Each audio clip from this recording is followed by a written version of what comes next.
Mortazavi, who is a columnist for The Independent and host of the Iran podcast. Negar, thanks so much for your time for us here at TRT World. Now, how significant is this development, and what kind of reaction can we expect in the Middle East? Well, I think this development is a new opening because the Biden administration has been sort of delaying this return to diplomacy, to the nuclear deal. There hasn't been really any diplomacy per se happening between Tehran and Washington. So this is a good opening.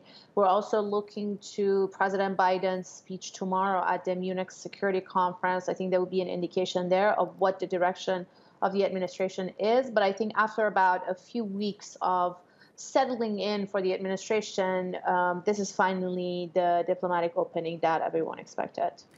Right. In the past couple of years, since Trump was in power, we've seen increased military tension in the Middle East. And his maximum pressure policy wasn't working exactly with Iran.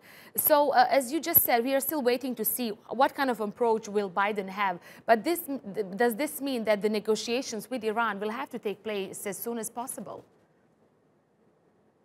I think they do. As you rightly pointed out, maximum pressure didn't yield any results besides putting pressure. I put a lot of pressure on Iran, especially the Iranian people, economic pressure, but it didn't bring any policy changes internally or regionally in the Islamic Republic, the Iranian state. So it's definitely seen as a failed policy here in Washington.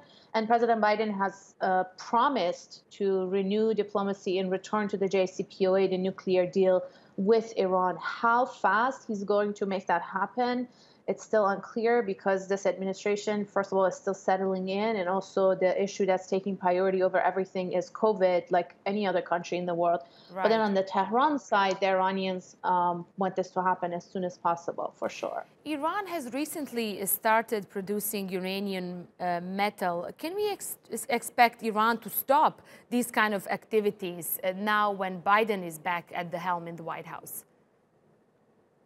I'm not sure that the Iranians would stop before the U.S. takes any concrete steps, or that concrete steps are agreed upon by both sides. And the Europeans can play a very important role here to choreograph basically the steps on both sides. But I think the Iranians, as they've made it very clear, they're prepared to return back and scale back their nuclear program to full compliance of the nuclear deal if the United States comes back into the deal, because the United States has left the JCPOA. The Iranians are still in the JCPOA, but they've pushed the limits of it. So they are prepared to return if the United States also comes back to the deal. And then how the two sides do it together, I think, should be choreographed by the Europeans.